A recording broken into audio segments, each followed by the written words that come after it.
اعوذ باللہ من الشیطان الرجیم، بسم اللہ الرحمن الرحیم۔ السلام علیکم ورحمۃ اللہ وبرکاتہ۔ شروع اللہ کے نام سے جو بہت مہربان اور نہایت رحم کرنے والا ہے۔ آپ دیکھ رہے ہیں میرا یوٹیوب چینل بختاور اسلامک ٹی وی۔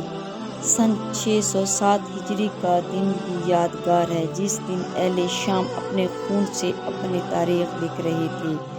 اس روز جنگ صلیب و زوال زوروں پر تھی۔ صلیبی افواج اسلحے سے لیس ہو کر ارض فلسطین پر آفت کی طرح ٹوٹ پڑی اور دون کی طرح نابوس و آقا کے شہروں میں پھیل گئی تھی۔ صلیبی افواج تہذیب و تمنا کو غارت کرتی ملک کے باشندوں کو گاجر مولی کی طرح کاٹ رہی تھی۔ اہل فلسطین ان کا مقابلہ تو کرتے، لیکن ایک ایک کر بھیڑ بکریوں کی طرح ذبح کیے جاتے۔ ایسا محسوس ہوتا تھا کہ دیار فلسطین نوجوانوں سے خالی ہو جائیں گے اور بوڑھے، بچے، عورتیں یا بزدل مالدار باقی رہ جائیں گے، جنہیں جہاد فی سبیل اللہ سے کوئی رغبت نہیں۔ میدان جنگ میں برسے پیکار لوگوں میں ایک جرأت مند خاتون سن کے 4 بھائی بھی شامل تھے۔ یہ غیرت مند خاتون اپنے گھر میں بیٹھی اپنے وطن اور بھائیوں کے بارے میں غور و فکر کر رہی تھی کہ وہ اپنے وطن عزیز کے لیے کیا کرے، جسے بیرونی دشمنوں اور اندرونی غداروں نے خطرے میں ڈال رکھا تھا۔ وہ صبح شام ان لوگوں پر کڑھتی رہتی جو دنیاوی دولت کی محبت میں اپنی تجارتوں، ملازمتوں اور دیگر پیشوں میں اندھے ہو چکے تھے۔ عزت اور سرخرو کی زندگی کی بجائے ذلت اور نامرادی کی غلامانہ زندگی پر رچے ہوئے تھے، اور اس حقیقت کو بھول گئے تھے کہ وہ ان شیر دل نوجوان مردوں کی اولادیں ہیں جنہوں نے ارض فلسطین میں شجاع اور بساطوں کے جھنڈے گاڑ دیے تھے۔ وہ ان مردوں کے دلوں میں شجاعت اور بسالت کی روح پھونکنے کے لیے شب و روز سوچتی رہتی، جو یقین کیے بیٹھے تھے کہ اب ان پر اللہ کی تقدیر نافذ ہے اور جان بازی حکمرانی کفار کا حق بن چکی ہے، لہذا جدوجہد اور سعی و عمل بیکار ہے، اور یہ کہ مسلمانوں کے عروج کے دن بھی اب واپس نہیں آ سکتے۔ وہ لوگوں کو خواب خرگوش سے بیدار کر کے انہیں باور کروانا چاہتی تھی کہ زندگی کسی خالی پیٹ کا نام نہیں جسے بھر دیا جائے، اور نہ ہی ایسی شہوت کا نام ہے جسے پورا کیا جائے، بلکہ زندگی تو عزت و شرف اور سربلندی و کامرانی کا نام ہے، اور زندگی تو یہ ہے کہ انسان اپنے دین اور ایمان اور وطن کے لیے لڑ جائے۔ اور مسلمان یہ سوچ لے کہ جب تک فلسطین میں کوئی عیسائی اور یہودی ہے، تب تک مسلم نوجوان پر، اپنی بیوی سے، مالدار پر، اپنی دولت سے یا نرم و گرم بستر پر نیند سے لطف اندوز ہونا حرام ہو۔ وہ انہی سوچوں میں گم تھی کہ کسی نے گھر کا دروازہ کھٹکھٹایا اور خلافہ واقع اطلاع دی کہ تیرے 4 بھائی میدان جنگ میں کام آ گئے۔ یہ خبر سن کر مسون پر بجلی بن کر گر پڑی، اور قریب تھا کہ وہ حواس کھو بیٹھتی، لیکن اس کے دل میں ایمان و یقین کی چنگاری بھڑک اٹھی جس نے اسے شیرنی کی طرح انتقام لینے کے لیے گرما دیا۔ پہلے تو وطن عزت کی فکر تھی، اور اب اس جذبے میں بھائیوں کا انتقام بھی شامل ہو گیا۔ ان جذبوں نے اس کے اعصاب میں بارود بھر دیا کہ وہ کڑکنے والے بادلوں کی طرح سوئے ہوئوں کو جگائے یا انہیں ہمیشہ کی نیند سلا دے۔ مایسون نے محسوس کر لیا کہ اس کے اعضاء میں ایسی قوت ہے جو پورے دمشق کو ہلا دے، اور گلے میں ایسی آواز ہے جو مردوں کو بھی جگا دے۔ دل میں وہ عزم ہے جو لشکروں کو اڑا دے اور قلعوں کو گرا دے۔ حقیقت یہ ہے کہ جب کسی عورت کے دل میں ایمان پیدا ہو جائے تو ایسے بہادر جوان پیدا کرتی ہے جو کبھی شکست نہیں کھاتے ہیں۔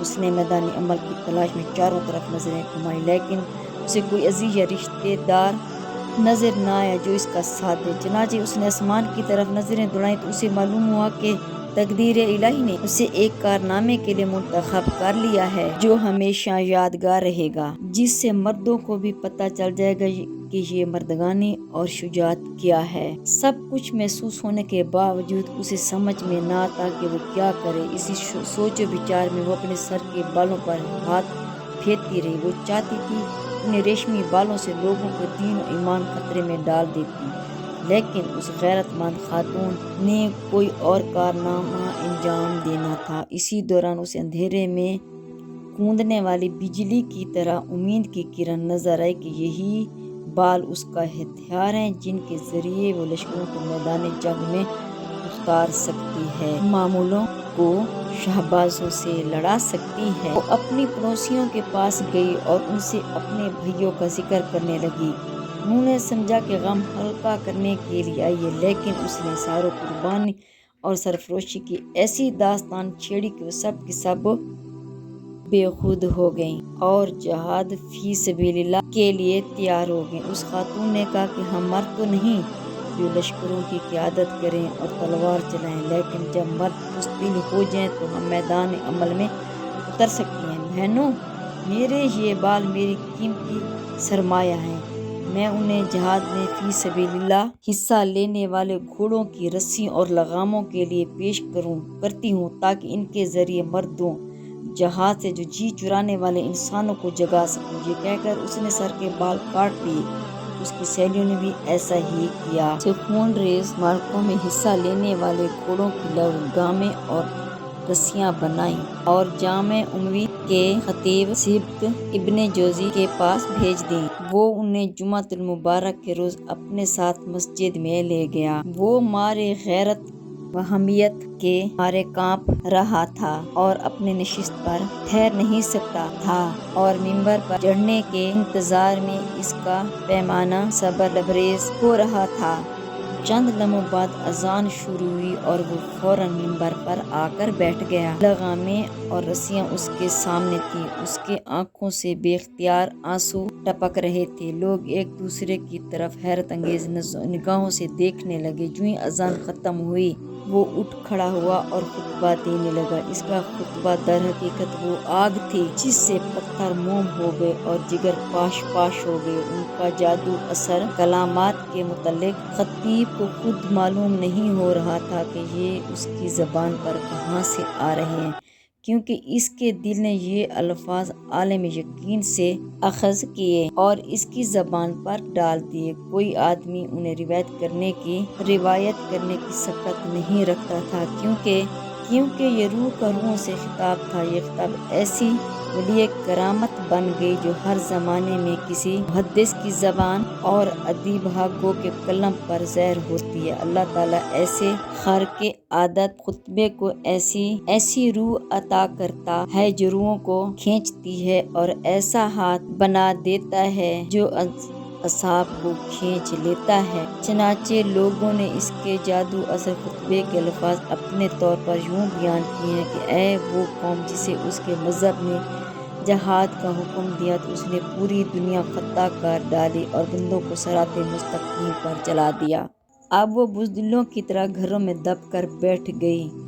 تبھی تو دشمن نے اس کے ملک ہتھیا لیے اور انہیں دین اسلام سے برگشتہ کر دیا۔ اے وہ قوم جس کے سلاف نے سچائی اپنا کر دنیا پر عدل و انصاف کے جھنڈے گاڑ دیے تھے، اب وہ باطل سے دبک کر اپنے ہی ملکوں اور وطنوں میں محکوم ہو گئی ہے۔ لوگو، تم اپنے عروج اور شاندار ماضی کو کیوں بھول گئے ہو؟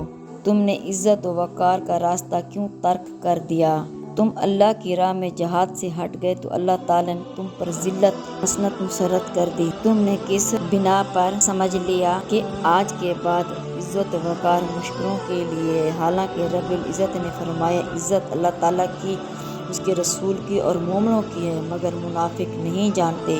لوگوں، کس قدر ڈوب مرنے کا مقام ہے کہ اللہ کے دشمن اور تمہارے دشمن تمہارے سامنے اس زمین پر حکمرانی کر رہے ہیں جس کی آبیاری تمہارے ابوجداد نے اپنے خون سے کی تھی۔ کیا یہ ہولناک منظر تمہارے دلوں میں ٹھیس پیدا نہیں کرتا کہ کفار تمہیں اس زمین پر غلام بنا لے جس پر تم نے حکمرانی کرتی تھی؟ مسلمانوں، تم تو دنیا کے سردار تھے، کیا تمہارے اندر غیرت ختم ہو گئی ہے؟ تمہاری حمیت ایمان گم ہو گئی کہ دشمن نے تمہارے بھائیوں کو گھیر رکھا ہے اور انہیں نت نئے عذاب مبتلا کر رہے ہیں۔ لوگوں، کیا پورے ملک میں کوئی مسلمان نہیں رہ گیا؟ کیا پورے ملک سے عربی ختم ہو گئے ہیں؟ کیا پورے ملک میں کوئی انسان نہیں رہا؟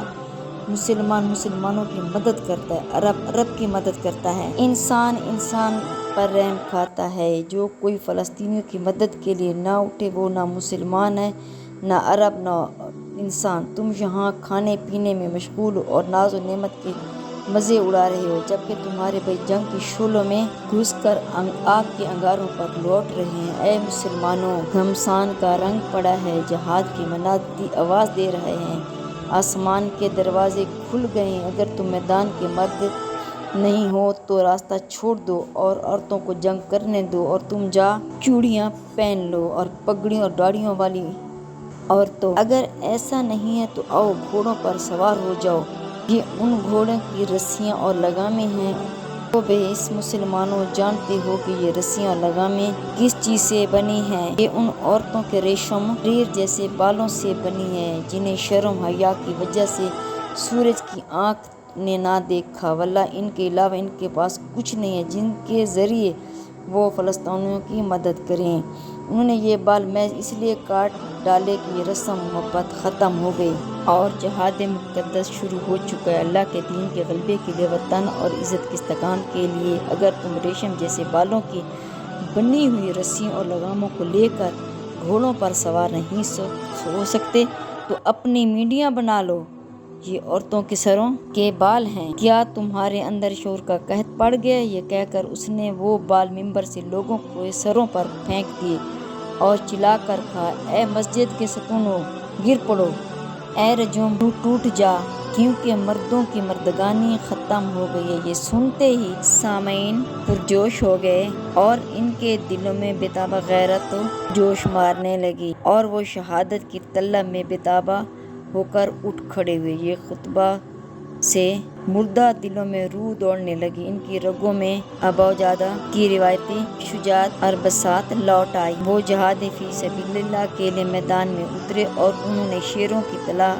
حملہ کر کے دشمنوں کو دبوچ کر مار ڈالا اور عکا میں مسعور کر دیا۔ اتنا سخت محاصرہ کیا کہ انہیں ہلاکت نظر آنے لگی۔ اس طرح غیرت حمیت والی خاتون کے ذریعے مسلمانوں کو فتح حاصل ہو گئی۔ ثابت بن جوزی کو اللہ تعالیٰ نے حیات جاوید عطا کی اور خاتون کے چاروں بھائی صحیح سلامت غازی بن گئے۔ دنیا مان گئی کہ محمد رسول صلی اللہ علیہ وآلہ وسلم کے غلام سو تو جاتے ہیں لیکن مر نہیں سکتے، اور دشمنان اسلام کسی مسلمان ملک پر چند سال حکومت تو کر سکتے ہیں لیکن مسلمانوں کا دین ایمان ختم نہیں کر سکتے اور نہ ہی انہیں ہمیشہ کے لیے غلام بنا سکتے ہیں۔ اگر میری آج کی ویڈیو اچھی لگی ہو تو پلیز کو لائک کریں، شیئر کریں، سبسکرائب کریں، بیل آئیکن کو پریس کریں تاکہ میری ہر آنے والی ویڈیو اب تک بآسانی پہنچ سکے اور میری حوصلہ افزائی ہو۔ فی امان اللہ۔